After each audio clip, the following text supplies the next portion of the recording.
A320 সিরিজের বেশিরভাগ বিমানই software update করার পর কাটল বিমান বিভ্রাটের আশঙ্কা। ডিজিসিএ জানিয়েছে ভারতীয় সমস্ত বিমান সংস্থা তাদের A320 সিরিজের বিমানে সফটওয়্যার আপডেট করেছে। ইন্ডিগোর তরফে জানানো হয়েছে তাদের কাছে থাকা 200টি A320 সিরিজের সবকটিতেই সফটওয়্যার আপডেট করা হয়েছে। অন্যদিকে এয়ার ইন্ডিয়া তাদের 113টি A320 সিরিজের বিমানের মধ্যে 100টিতে সফটওয়্যার আপডেট সেরে ফেলেছে। অন্যদিকে এয়ার ইন্ডিয়ার কাছে থাকা 25টি A320 সিরিজের বিমানের মধ্যে 23টিতেই সফটওয়্যার আপডেট করা হয়েছে। Issue is really concerned about Airbus 320 grounding almost 6,000 aircraft around the world. For some specific reason, they have issued AOT from Airbus manufacturing unit from French tools, as well as EAS also issued advisory.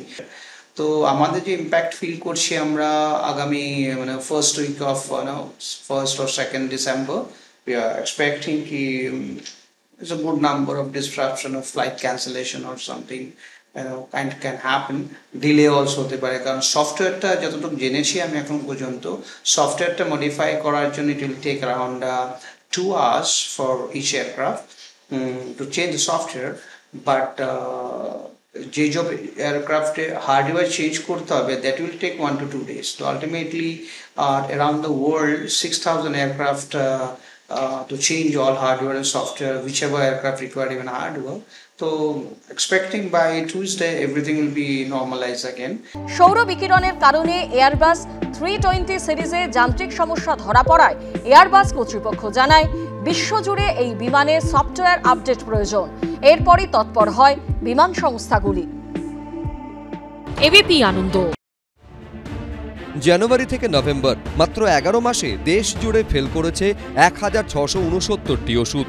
Central drug standard control organisation বা সিডিএসকোর একের পর এক রিপোর্টে উঠে এসেছে এমনই চাঞ্চল্যকর তথ্য।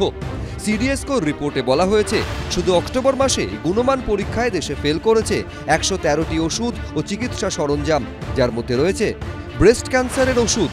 নভেম্বরে ফেল করেছে 216টি ওষুধ, তার মধ্যে 208টি ওষুধ নিম্নমানের, 4টি ওষুধ নামী সংস্থার ব্র্যান্ডের জাল করে বানানো।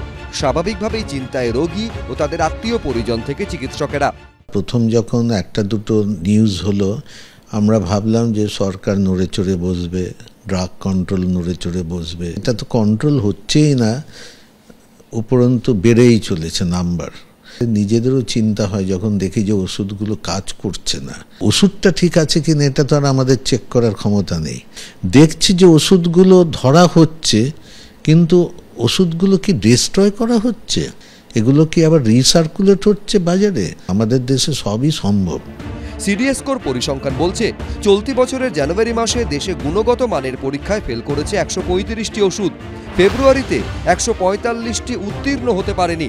মার্চে ফেল করেছে 104টি, এপ্রিলে 132টি ওষুধ, মে মাসের পরীক্ষায় পাশ করতে পারেনি 198টি ওষুধ, জুন মাসে সেই সংখ্যা ছিল 188, জুলাইয়ে ফেল করা ওষুধের সংখ্যা 190, অগাস্টে 151, সেপ্টেম্বরে 97, অক্টোবরে 113 এবং নভেম্বরে 216।